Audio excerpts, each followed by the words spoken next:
안녕하세요. 주인의 삶입니다. 네. 오늘은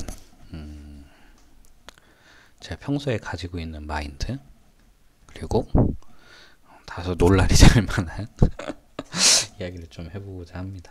네. 뭐 제 마인드가 마음에 안 드시면은 안 보시면 되는 거고요. 네. 네. 근데 저는 여러분들이 반드시 이게 필요하다. 그래서 어떻게 보면 어그로죠. 네. 그래서 자극적인 한번 타이틀 그리고 주제에 대해서 한번 이야기해 보도록 하겠습니다. 네. 오늘은 이제 영글에 대해서 한번 이야기를 해보려고 해요. 네. 그래서 제가 또 친절하게 이렇게 국어사전까지 다 준비했습니다. 네, 이렇게 화면 보이시죠? 영글, 네, 영어까지 끌어모으다라는 얘기인데, 뭐 각종 수단까지 모두 끌어모아 계산을 했다. 뭐 그 요즘에는 이제 주로 이제 아파트를 구매하면서 신용대출이라든지 이런 것들을 다 동원을 해서 이제 구매하는 행위를 이제 영끌이라고 하는데, 저는 반드시 영끌을 여러분들이 해야 한다라는 주의입니다. 너는 네 인생 네가 책임질 것도 아닌데 어떻게 이런 말을 하느냐 뭐 이렇게 얘기하실 수도 있는데 그런 생각을 가지고 계신 분이면 이 영상 안 볼 것 같고요. 네, 여러분들도 이 영끌을 해야 하는가에 대해서 굉장히 고민을 많이 하시고 그런 고뇌 많이 하실 거라고 생각을 해요. 그래서 지금 뭐 제 영상을 보실런지는 모르겠지만 여기까지 찾아오신 거라고 저도 이해를 하고 그리고 또 뭐 지금 여러분들이 고민을 하고 계시다면 여러분들보다 먼저 연구를 했던 사람의 입장으로 한번 설명을 드려볼 수 있는 시간을 가져보도록 하겠습니다. 네. 우선은 우리 작년에 우리 제가 존경하는 장관님 중에 한 명이에요. 네, 우리 김현미 장관님. 저희 아버지가 김현미 장관이 이 이야기를 했을 때 굉장히 걱정을 많이 하셨어요. 저희 아버지도 이제 뭐 나라에서 하는 말 듣고 잘하신 분이시고 또 장관이 그런 얘기하면 큰일 난다고 생각하는 사람들 중에 한 사람인데 아들이 이제 정말 엄청난 연구를 하고 다녔죠. 그래서 그런 걱정을 하시면서 이제 김현미 장관님께서 이런 얘기를 하셨는데 너가 지금 그렇게 연구를 하면 어떡하냐 라고 얘기를 하시고 걱정을 많이 하셨죠. 제 나름으로는 그때도 나름의 신념 같은 게 이제 자리가 잡혀 있어서 전혀 개의치 않았습니다. 네. 그리고 한편으로는 이제 우리 부모님 세대도 이제 정부가 하는 말들, 대통령 장관이 하는 말들에 비판적인 사고를 가져야 한다라고 생각을 했고, 그거에 어떻게 보면은 좋은 거리가 될 수 있겠다. 시간이 지나서 결국 내가 옳고 모르겠어요. 저는 김현미 장관이 과연 진짜로 이런 생각을 갖고 있는 건지 아니면 이제 자산가치, 부동산 가격이 계속 올라가는 걸 어떻게든 립 서비스로라도 좀 저지하고 싶었는지는 모르겠지만 어찌됐든 저도 연구를 했고 많은 사람들이 연끌을 했었죠. 그래서 30대가 연끌을 받아주고 있다. 30대가 연끌해서 샀다는데 안타까움을 느낀다. 라는 말을 남기셨죠. 네. 그리고 제가 좋아하는 유튜버이자 블로거이자 카페에서 활동하시는 분이죠. 고수감뱃살 형님. 네, 제가 굉장히 좋아합니다. 네. 그 특유의 그 아재스러움, 네, 그런 유쾌함 이런 것도 따라가고 싶은데 제가 조금 사람이 굉장히 좀 까칠하고 날카로운 사람이라 잘 안 돼요. 네, 그 유쾌함을 잘 못 따라가는데 아주 좋은 글 남겨주셨어요. 아파트 패닉 바잉한 30대들의 최후. 네, 그때 뉴스들 뭐 이런 이야기를 나오고 제가 말씀드렸던 김현미 안타깝다 이런 글들 나왔는데. 자, 그 30대들이 접근 가능했던 시가 9억 이하 매물, 일산 서구, 네, 주역, 강선마을 7단지. 자, 2억 올랐습니다. 요게 기준이 1월 달이에요. 아마 지금 더 올라가 있을 거예요. 구성남, 단대프루지오 2억 5,500. 네. 그 다음에 구리 토평 3억. 용인 수지 1억 8천. 광명 2억 6,600. 서울 등촌주공 1억 3천. 봉천동 2억 2,500. 창원 2억 8,800. 울산 3억 8천. 명언 남겨주셨죠? 네. 패닉바잉 영끌, 안타깝기는 개뿔. 결론, 그들 선택이 옳았다. 네. 물론 뭐 이런 분들이 있으실 수 있어요. 야, 그때도 내가 놓쳤잖냐. 근데 지금 영끌하면 어떡하냐. 너 지금 네 인생도 아닌데 네가 이렇게 말을 하면은 어떡할 거냐. 네가 어떻게 책임질 거냐. 네, 물론 제가 책임져 드리지 않습니다. 네, 모든 걸 단 본인들이 선택하시는 거예요. 그리고 저도 제가 선택을 했죠. 제가 선택을 했고, 제가 왜 여러분들이 영끌을 해야만 하는가 라는 주제로 좀 영상을 준비하고 컨텐츠를 준비를 해봤습니다. 네. 이제 본격적인 주제를 얘기를 하면 네, 좋습니다. 영끌 위험하죠. 위험해요. 위험한 건 사실이에요. 근데 그거 안 하면 어쩔 겁니까? 네. 여러분 어떡하실 거예요? 여러분들 지금 이 영상 보고 계신 이유가 여러분들 돈이 없으시잖아요. 돈이 있으신 분들은 이런 고민 안 하세요. 네. 그리고 뭐 고민할 것도 없어요. 그냥 돈이 많으시기 때문에 그냥 이것저것 남는 돈으로 구매하시면 됩니다. 근데 여러분들은 그런 분들이 아니시니까 이 영상 보고 계시잖아요. 영끌 안 하시면 어쩔 겁니까? 여러분들은 가지신 게 없는데 그래서 여러분들은 영끌을 해야 됩니다. 네. 그래서 저도 영끌을 했죠. 왜냐면 저는 가진 게 없었고 뭐 나중에 이어서 계속 말씀드릴 거지만 저는 작년 코로나 때 이제 금리를 0.5%로 인하를 했죠. 그때 저는 내 인생의 승부를 걸 시기가 왔다라고 생각을 했어요. 우리 뭐 작년인가요? 재작년에 개봉했던 국가부도의 날 거기에 이제 유아인이 그때 배팅을 해서 큰 돈을 벌죠.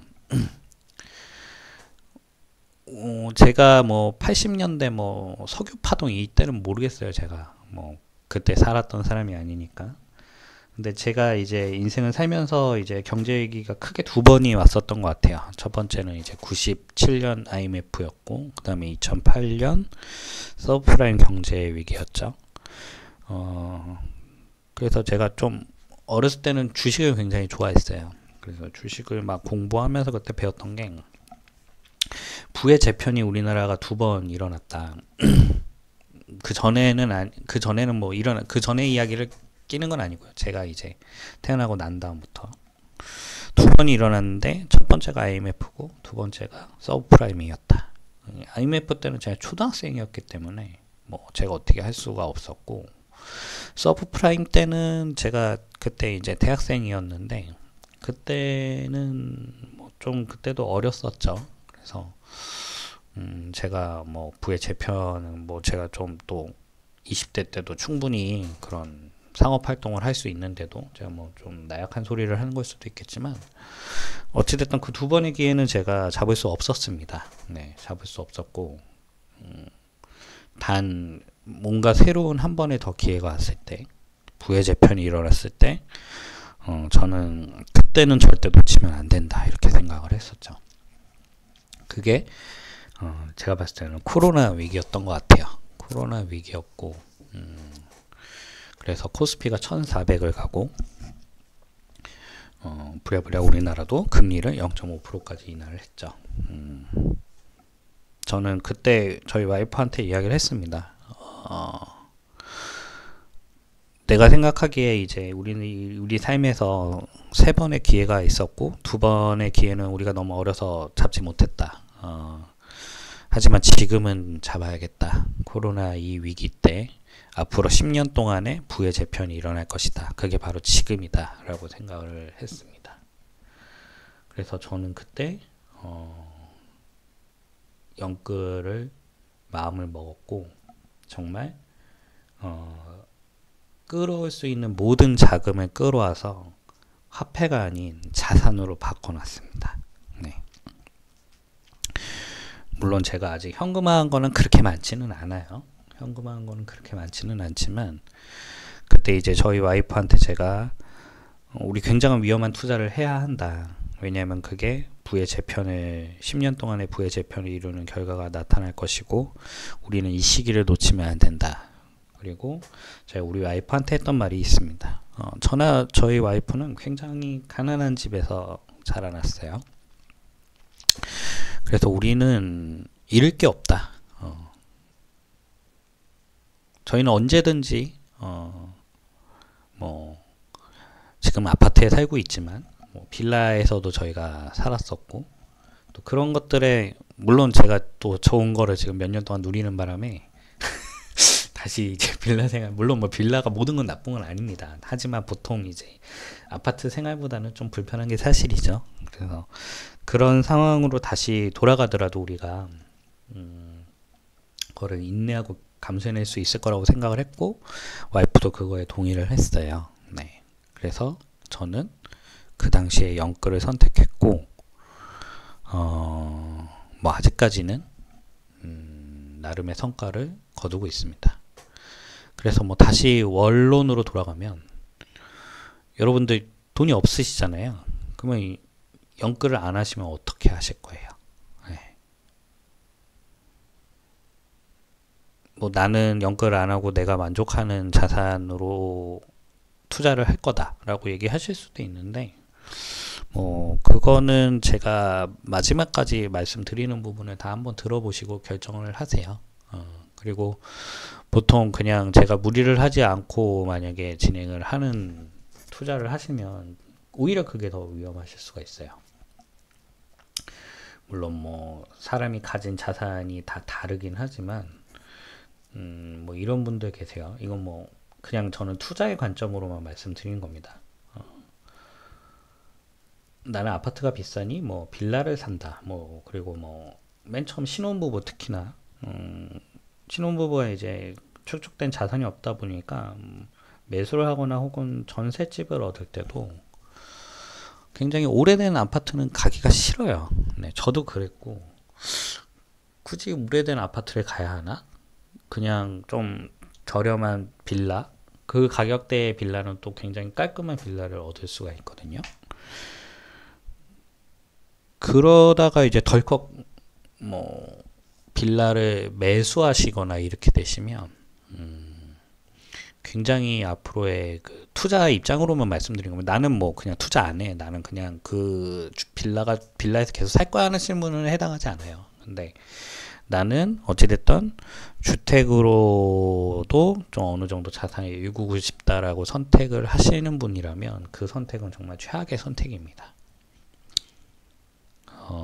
그렇게 된 빌라의 뭐 사이즈에 따라 틀리지만 우선은 청약의 무주택자가 깡패인데 나라에서 너 인생이 한번 불쌍하니 너는 한번 당첨된 기회를 줄게 이렇게 해서 무주택자들한테 굉장히 우대를 해줘요. 그래서 그런 기회도 날아가게 되고 그리고 가장 결정적으로 빌라는 황금성이 떨어집니다. 내가 팔고 싶을 때 안 팔릴 확률이 되게 높아요. 그리고 팔더라도 뭐 엄청나게 가격을 내려야 되거나 그런 기회비행도를 엄청나게 놓치게 됩니다. 그래서 여러분들은 반드시 영끌을 하셔야 돼요. 네, 제가 생각할 때는. 네. 그래서 영끌을 안 하면 방법이 없다.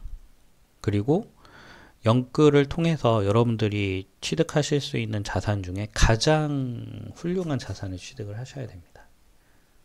그 훌륭함은 뭐냐? 그 훌륭함은 뭐 뒤에 이어서 말씀을 드릴게요. 네.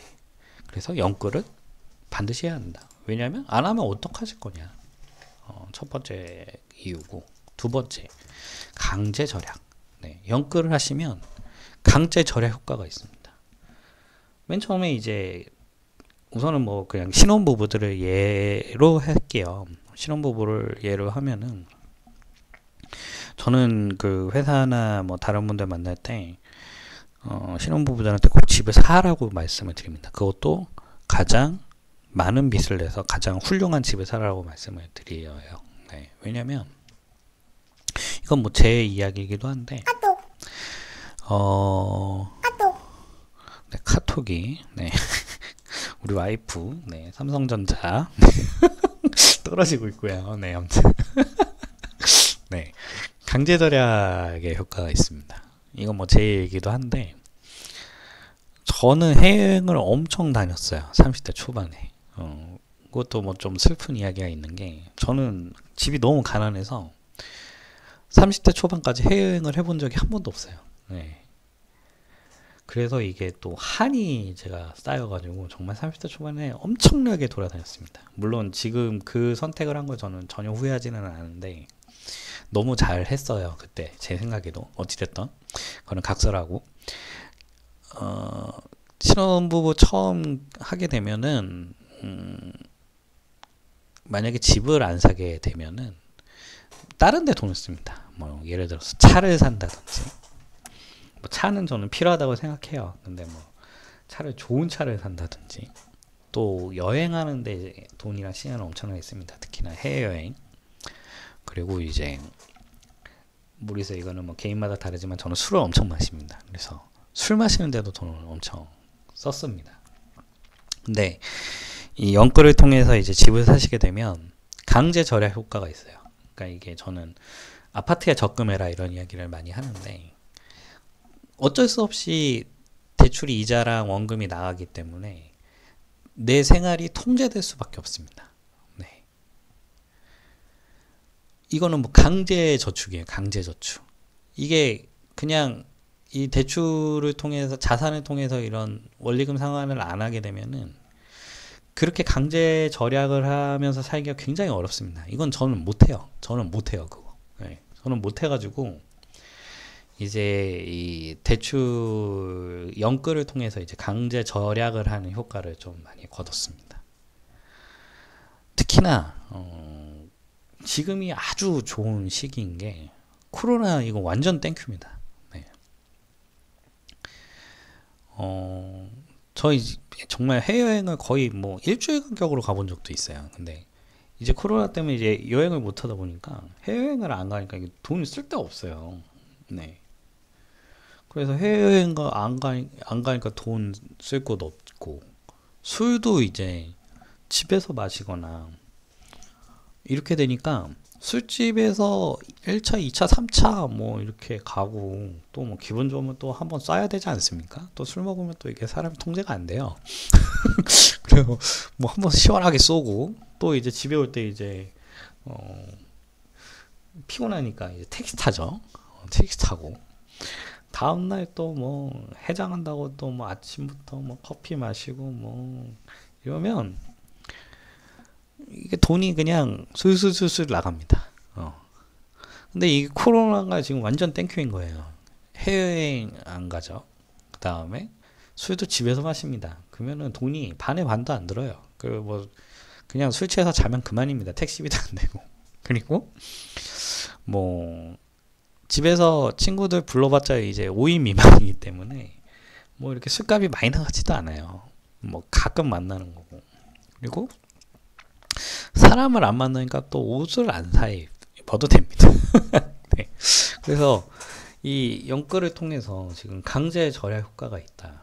그리고 오히려 지금 되게 그 가장 코로나 시즌이기 때문에 이 영끌의 완벽한 타이밍이다. 저는 개인적으로 이렇게 생각하고 저도 이제 영끌을 할 수 있었던 계기가 이게 또 아주 컸다고 저는 생각을 해요. 그래서 다른 데 돈을 안 쓰고 오로지 자산 취득에, 그리고 저희 대출이자 갚는 데 집중을 함으로써 또 강제 절의 효과가 있다. 그래서 저는 여러분들이 반드시 영끌을 하셔야 된다, 이렇게 생각을 합니다. 그리고 세 번째, 긍정적 마인드 세팅. 네. 이게 영끌을 하게 되면은 긍정적 마인드가 반드시 필요해요. 필요합니다. 왜냐면 내 인생을 여기다 걸었기 때문에 반드시 잘 될 거라는 믿음, 신뢰, 그리고 신념, 이런 것들이 반드시 필요합니다. 저는 어렸을 때 굉장히 부정적인 사람이었어요. 네. 그래서 뭐든지 뭐 잘 안 될 거야. 뭐 이렇게 되면 어떡하지? 막 일어나지도 않은 걱정들 맨날 하고. 근데 그렇게 인생을 살다 보니까 진짜 인생이 잘 안 풀리더라고요. 그래서 이거 저 어렸을 때 유행했던 책인데, 뭐 욕도 많이 먹었던 책인데, 시크릿이라는 책이 있습니다. 네. 거기에 이제 내가 긍정적인 마인드를 세팅을 하고 이제 간절히 바라면 이루어진다. 우리 그 전 대통령께서 말씀하신 건데, 저는 이거 굉장히 믿는 편이에요. 그래서 저는 이제 제가 긍정적인 생각을 하고 긍정적인 결정을 하고 제가 이제 계속 잘 될 거라는 믿음을 가지면 온 우주가 나서서 도와준다라고 생각을 하는 사람 중에 한 명이에요. 그래서 그런 생각을 가지고 항상 긍정적으로 생각을 하다 보니까 또 인생이 잘 풀리더라고요. 네, 잘 풀리고, 그리고 뭔가 어려운 난관이 분명히 있습니다. 항상 그 어려운 난관이 있을 때도 제가 항상 긍정적인 생각을 하면서 이렇게 해결하면 될까, 저렇게 해결하면 될까라고 접근을 하면 또 일이 잘 풀려요.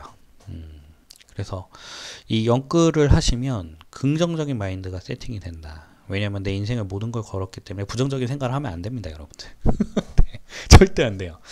오로지 무조건 잘 될 거라고 생각을 해야 되고, 또 그런 무조건적인 잘 될 거라는 믿음은 또 맨 마지막에 왜 내가 이렇게 생각을 하게 되는 것인가는 뭐 추가적으로 설명을 드릴 겁니다. 어찌됐든 여러분들 긍정적인 마인드가 세팅이 되면서 이게 뭐 여러분들 인생에 되게 저는 도움이 된다고 생각을 해요. 특히나 이게 뭐 꼭 금전적인 것뿐만 아니라 여러분들 나이가 드시면 드실수록 이런 생각 많이 하실 거예요. 뭐든지 막 잘 안 돼. 뭐 부정적인 분들이 있어요. 뭐 망할 거야. 맨날 이런 이야기 하시는 분들 얘기를 이렇게 듣다 보면 그분하고 잘 안 어울리게 돼요. 네. 근데 이 얘기는 남들도 똑같다라는 거죠. 그러면은 내가 맨날 그런 이야기를 하는 사람이면 좀 다가가기가 싫어요. 그냥 저는. 뭐 그런 이야기를 맨날 하시는 분들 좀 안타까우면서도 또 그런 부정적인 기운이 저한테 이제 옮겨올까봐 더더욱 좀 그런 분들은 피하게 되고, 좀 긍정적이고 에너지가 넘치시는 분들, 이런 분들을 만나게 됩니다. 그래서 여러분들 개인의 그 자아에도 이 긍정적인 마인드가 굉장히 도움이 되고 더 좋은 사람이 된다. 이건 뭐 약간 어폐가 있긴 한데, 영클이 긍정적인 인간을 만든다, 뭐 이렇게 뭐 또 치환하면 그렇게 표현이 되는데, 어찌됐든 여러분들, 저는 이제 이 긍정적인 마인드가 세팅되면 자본주의적이나 아니면 이런 개인 성찰에 의해서도 굉장히 도움이 된다, 이렇게 생각을 합니다. 네. 그리고 이제 본격적으로 이제 제가 드릴 말씀인데, 인플레이션이 화폐를 녹인다.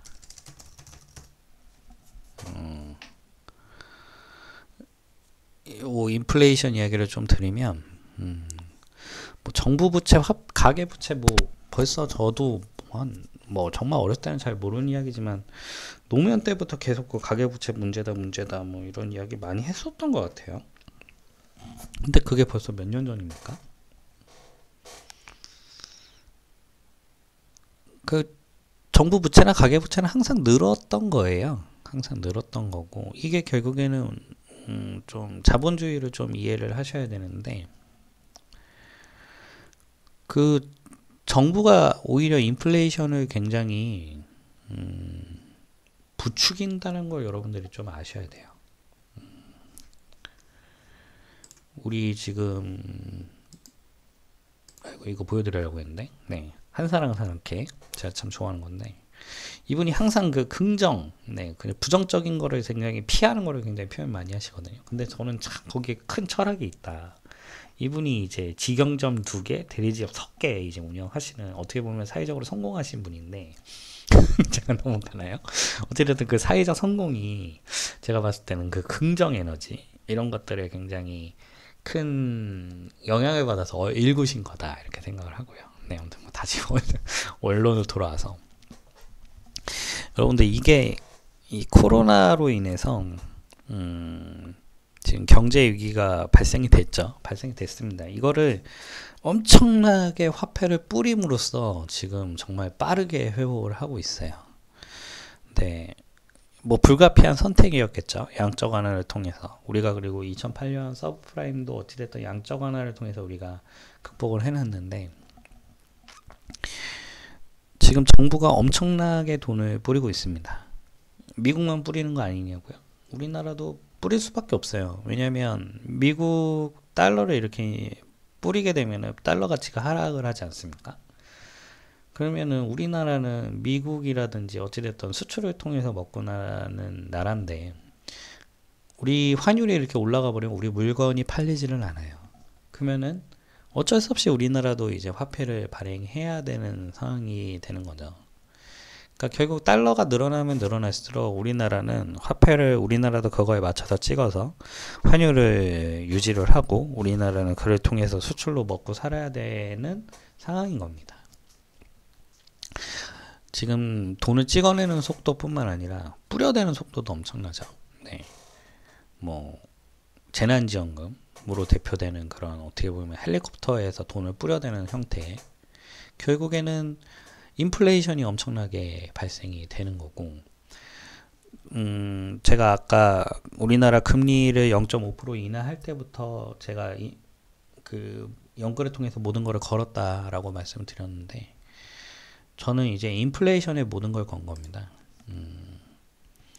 그래서 지금 작년 한 3월 달부터 돈을 뿌려대기 시작했죠. 그래서 뭐 지금 엄청나게 이제 슈퍼사이클 인플레이션이 온다, 이런 식의 뉴스들이 발표가 되고 있고, 그리고 뭐 미국의 이제 주거비로 인한 인플레이션 압력에 주목을 해야 된다. 그리고 지금 뭐 제가 뉴스를 준비하지는 않았지만 미국 주택 가격, 그리고 오늘은 철근 이야기가 나오더라고요. 그래서 모든 자산, 원자재 이런 것들의 폭등이 일어나고 있고, 이제 인플레이션이 본격적으로 진행이 되고 있는 것 같아요. 그럼 다시 원론으로 돌아와서, 왜 정부가 인플레이션을 용인하느냐? 여러분들, 정부가 부채를 지잖아요. 그런데 화폐를 계속 찍어내면 어떻게 될까요? 그 부채를 상환하지 않아도 되는 상황이 되는 겁니다. 그러니까 오늘의 만원의 가치랑 인플레이션으로 인해서 10년 뒤의 만원의 가치가 다른 거예요. 결국에는 인플레이션이 화폐를 녹여버리는 것이죠. 그러니까 부채를 상환하지 않고도 인플레이션을 통해서 정부는 그 부채를 이제 유용할 수가 있는 것이죠. 특히나 지금 같은 코로나 위기 상황에서 금리는 역대 최저고 재난지원금으로 계속적으로 화폐를 뿌리고 있습니다. 결국에는 인플레이션이 화폐를 녹인다는 거예요. 그럼 여러분들 지금 현금을 가지고 있는 건 손해입니다. 네. 이 이야기는 많이 들어보셨을 거예요. 현금을 가지고 있으면 손해다. 뭐 매년 인플레이션이 발생되기 때문에 뭐 예적금을 가지고 있으면 안전하지 않고 오히려 손해가 나는 것이다. 전세를 2년 살면 내 원금이 그대로 있는 게 아니라 2년 동안 인플레이션에 의해서 화폐가 녹아버린 것이다. 이런 이야기를 많이 들어보셨겠지만, 그럼 반대로 한번 이야기해 볼게요. 인플레이션에 의해서 화폐 가치가 계속 하락을 합니다. 그러면 내가 미래의 돈을 지금 가져올 수는 없는 건가? 라는 생각을 한번 해보셨으면 좋겠어요. 그런, 쉽게 말씀드리면 오늘의 만원의 가치와 10년 뒤의 만원의 가치가 다르다면, 내가 자산을 안 가지고 있으면 안 가지고 있을수록 표현은 이렇게 하면 안 되겠다. 제가 미래 소득을 땡겨올 수 있는 거를 가져오면 가져올수록 이득이라고 생각이 안 드세요? 그러니까 제가 대출을 통해서 미래 소득을 가져온다면 오늘의 제가 1억의 대출이 이게 아파트 같은 경우 보통 30년이죠. 30년 뒤에 1억의 가치가 과연 지금의 1억의 가치와 동일하지 않을 거 아니냐 이 이야기입니다. 특히나 지금 이 코로나 위기를 극복하기 위해서 엄청나게 화폐를 풀고 엄청난 금리 인하인 상황에서는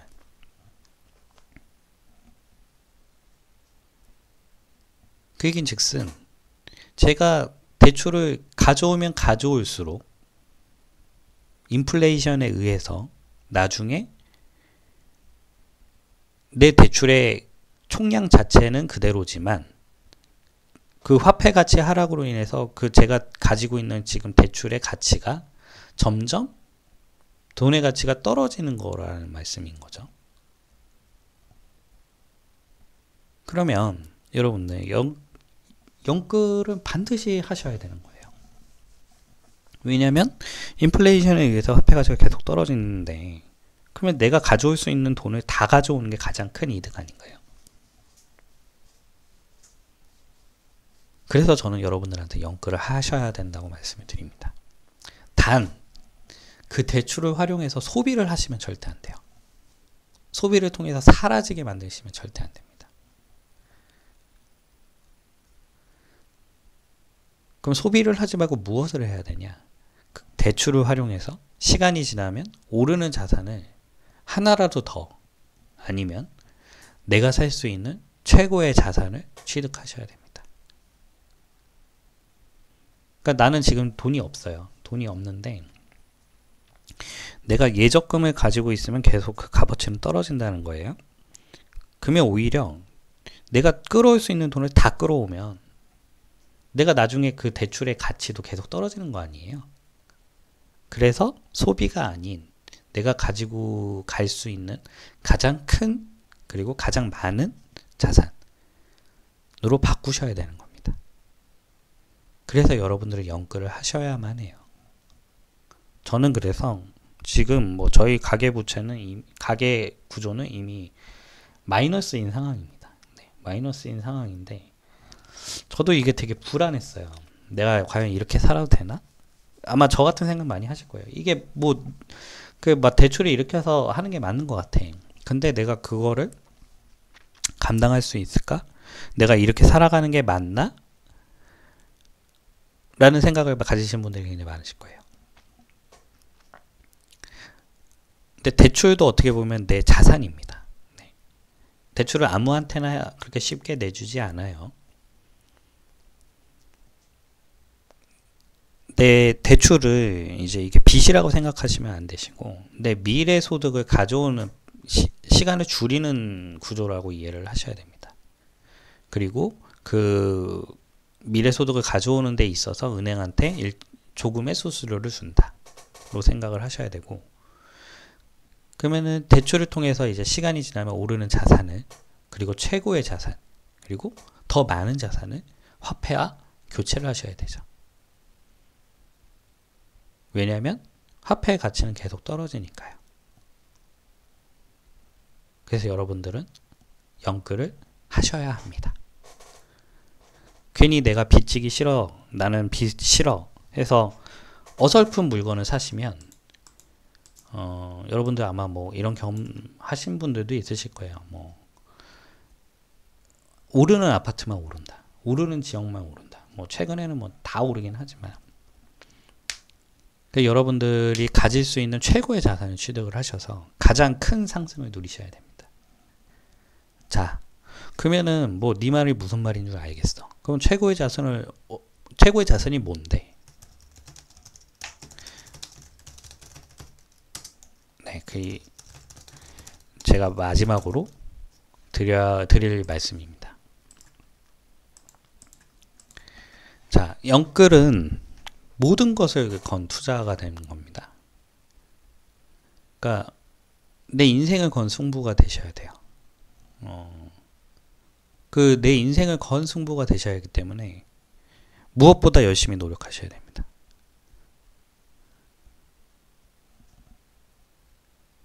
이게 가장 중요하세요.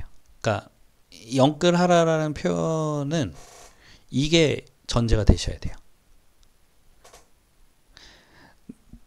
내가 가질 수 있는 제일 많은 자산, 제일 좋은 자산을 취득하시기 위해서는 그 가치를 알아보셔야 돼요. 그 가치를 알아보시는 거는 하루아침에 되지는 않습니다. 누구보다 열심히 노력하셔야 되고 누구보다 열심히 뛰어다니셔야 됩니다. 그냥 아무 생각 없이 누가 좋다고 해서 사는 거 안 되세요. 그러면 절대 영끌을 하시면 안 됩니다. 내가 영끌을 하려면 진짜 내가 모든 것을 건 한 방의 승부기 때문에 정말 열심히 노력하셔야 돼요. 그 아파트, 만약 예를 들어서 아파트라고 하면은 제가 아파트를 하나를 사기 위해서 정말 매주 임장 도셔야 되고 매주 네이버 부동산 보셔가지고 시세 파악을 하시고 그리고 앞으로의 미래 호재 이런 것들을 열심히 찾아보시고 정말 내가 이 모든 것을 한 방에 걸 만한 곳이다라는 판단이 쓰실 때까지 노력하셔야 돼요. 요즘에 근데 뭐 유튜브라든지 각종 어플이라든지 이런 것들 워낙 잘 돼 있어서 열심히 노력하시면 여러분도 하실 수 있습니다.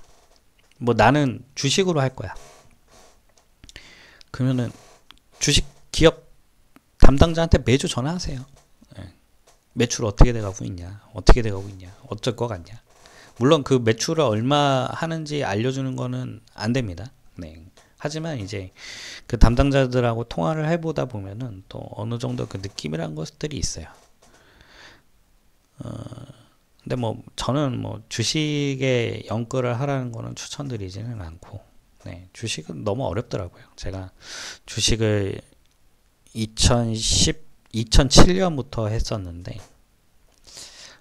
저는 지금은 주식을 하지는 않습니다. 물론 뭐 아예 안 하는 건 아니고 주식을 이제 하지는 않고 왜냐면 부동산이 더 좋더라고요. 그래서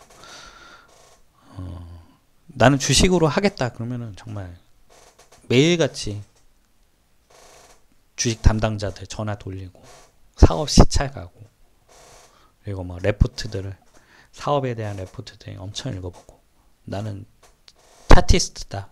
차트 맨날 분석하고 막 통계 내고 이렇게 하셔야 됩니다. 진짜 내 인생을 건 모험이기 때문에 무엇보다 신중하고 노력하셔야 돼요. 그래야지만 여러분들이 영끌을 하실 수가 있습니다. 주위 보면은 이제 아무 생각 없이 누가 좋다더라, 뭐 여기 산다더라 해서 노력 안 하시고 자산 투입하시는 분들 계세요. 운이 좋아서 몇 번 승리하실 수도 있죠. 하지만 이게 사람의 욕심이 끝도 없는 게 여러분들 돈 한 번 땄다고 해서 그 투자를 더 이상 안 하지 않습니다. 계속 하실 겁니다. 근데 그런 투자만 하시면 결국 한 번은 꼬꾸라지시거든요. 돈이 많은 분들은 괜찮아요. 그렇게 하셔도. 근데 우리는 돈이 없잖아요. 우리 영끌할 수밖에 없잖아요. 그러면 우리는 모든 걸 건 투자이기 때문에 정말 신중하고 노력하셔야 되고 정말 수단과 방법을 가리지 마셔야 됩니다. 네.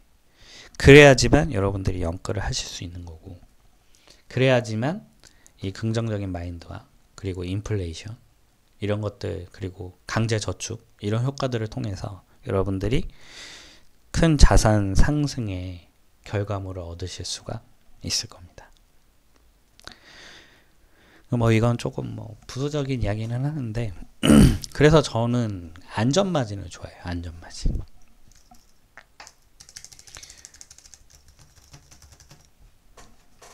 그 시가대로 사면은 제가 미래를 맞춰야 되잖아요. 물론 뭐 저는 영끌이라는 것 자체가 이제 미래에는 상승한다라는 거에 이제 모든 걸 거는 건데 그런데 저는 이제 굉장히 보수적이고 안전한 걸 좋아하는 사람입니다. 그래서 저는 안전마진을 좋아해요. 그 주식은 제가 잘 모르겠어요. 뭐 차익거래 뭐 이런 것도 있는데 그런 거는 제가 어려워서 잘 모르고 부동산을 말씀을 드리면 저는 이게 되게 부동산의 좀 매력인 것 같아요. 주식은 제가 만약에 그냥 보통적인 경우에 뭐 공모주 청약도 있지만 뭐 보통적인 경우에는 이제 제가 그냥 현재가를 매수하거나 아니면은 뭐 시장가로 매수를 하거나 이렇게 할 수밖에 없잖아요. 근데 부동산은 제가 좀 매력적이라고 생각하는 게 청약이라는 게 있습니다. 이게 청약도 물론 이제 모든 아파트가 싸지는 않지만 나라에서 이제 분양가 상한제라든지 이런 것들을 엄청나게 규제를 해서 강제로 주변 아파트보다 좀 싸게 분양을 하게 만들어 놨어요. 그러면은 제가 그 안전마진은 먹고 들어가는 거잖아요. 제가 그 안전마진을 확보하면서 또 연끌을 통해서 미래 가치까지 다 가져올 수 있는. 그래서 저는 요 청약 굉장히 좋아하고, 두 번째 경매, 공매 참 좋아합니다. 요거는 어려워요. 쉽지 않습니다, 사실. 공부할 것도 많고, 그리고 제가 물건을 취득하는 것보다 떨어지는 확률이 더 높아요. 그게 제일 어려운데, 어찌됐든 경매, 공매를 통해서 원래 있는 시장 가치의 가격보다 저렴하게 안전마진으로 가져올 수가 있는 거죠. 그리고 그 안전마진을 바탕으로 더 용감하게 연끌을 통해서 투자를 할 수 있는 것이고, 조금 잃더라도 떨어지더라도 그 안전마진을 확보했기 때문에 제가 그렇게 전전긍긍하지 않고 진행을 할 수가 있어요. 그리고 뭐 금매 부동산은 뭐 세금의 공부가 필수적인데, 이 금매를 잡으면서 안전마진을 확보하는 방법도 있습니다. 이 금매나 어찌됐든 청약, 경매, 공매, 금매도 결국 여러분들이 노력하셔야 돼요. 이 시장에 굉장히 관심을 계속 가지셔야 되고, 왜냐면은 내가 시장에 관심이 없고 그 아파트, 뭐 예를 들어 그 아파트가 얼마인지 모르면 금매가 나오더라도 여러분들 금매를 잡을 수 없어요. 그리고 경매 낙찰가를 쓰더라도 내가 이 아파트의 정확한 가치가 얼마인지 모르면 싸게 받으실 수가 없어요. 청약은 요즘에 엄청나죠, 경쟁률이. 그러면 그 와중에 내가 빈틈을 어떻게 찾을 것이냐. 뭐 청약에 대한 부분도 제가 나중에 또 컨텐츠 준비할 건데, 그래서 저는 이 부동산은 안전마진을 통해서 저희가 들어갈 수가 있다, 투자를 할 수가 있다. 굉장히 그 점이 저는 굉장히 매력적이라고 생각하고, 결국에 이 안전마진도 결국에 노력을 해야만 얻으실 수가 있습니다. 길거리에 떨어진 동전은 없죠. 거의 없죠. 순식간에 잡아가죠. 그렇기 때문에 여러분들이 더 노력을 하셔야 되는 거예요. 그리고 뭐 요거는 조금 다르긴 한데, 이 부동산, 특히나 아파트는 전세가가 제가 생각할 때는 안전마진인 것 같아요. 이제 전세는 투기 수요가 전혀 없는 거잖아요. 100% 실수요잖아요. 그리고 그 아파트가 가진 실제 사용 가치를 반영하는 게 전세가입니다. 그래서 제가 열심히 공부하고 노력해서 찾은 아파트가 전세가와 매매가가 갭이 없다. 그러면 저는 더 안전하게 들어갈 수가 있는 거죠. 네. 그리고 더 안전하게 연끌할 수가 있는 것이고, 연끌을 하면서도 저는 확신이 있기 때문에 더 과감하고 더 공격적으로 할 수가 있는 것이에요. 그래서 이런 안전마진을 갖는 것도 전 중요하다고 생각하는데, 이 안전마진을 갖기 위해서는 여러분들 열심히 공부하셔야 됩니다. 노력하셔야 되고요. 결국 그 노력이 선행돼야지만 여러분들이 연끌을 하실 수 있고, 그 연끌을 통해서 가장 큰 레버리지를 이용하셔서 큰 자산의 상승 효과를 거두실 수가 있다. 저는 이렇게 생각을 합니다. 네. 이상 좀 컨텐츠, 좀 자극적인 컨텐츠로 준비했는데요. 저희 와이프가 빨리빨리 한 10분 단위로 끄라고 했는데 오늘도 뭐 떠들다 보니까 한 40분 됐네요. 네. 뭐 여러분들이 알아서 걸러 들으시고요. 네. 오늘 이제 연끌에 대해서 좀 이야기를 해봤습니다. 그래서 결국 여러분들 노력하셔야 된다. 그리고 우리는 돈이 없으니 제가 봤을 때는 선택지가 다른 길은 거의 없는 것 같다. 왜냐면 그 돈을 저축을 통해서 내 자본을 만들고 그걸 통해서 투자를 하시기에는 여러분들의 삶이 굉장히 유한해요. 네. 그리고 굉장히 고통스럽죠. 저축이라는 게 굉장히 고통스럽잖아요. 저는 못하겠더라고요. 네. 네. 그래서 이상으로 여러분들이 연끌을 하셔야 된다. 단 노력하셔야 된다. 라는 컨텐츠를 좀 준비해 봤고요. 컨텐츠가 마음에 드셨다면 구독, 좋아요, 네, 알람 설정 해주시면 제가 더 많은 컨텐츠들 만드는데 큰 도움이 될 것 같습니다. 네. 원래 되게 열심히 하려고 했는데 또 뭐 아이 육아한다라는 핑계로 또 우지가 워낙 똥망이기 때문에 주기적으로는 올리지 못하고 있어요. 근데 아마 여러분들이 좋은 댓글들, 좋은 구독자 수들 좀 많이 늘려주시면 제가 짬을 이용해서라도 더 열심히 만들지 않을까 이렇게 생각이 듭니다. 네, 이상 컨텐츠 여기까지고요. 네, 주인의 셈이었습니다. 네, 감사합니다.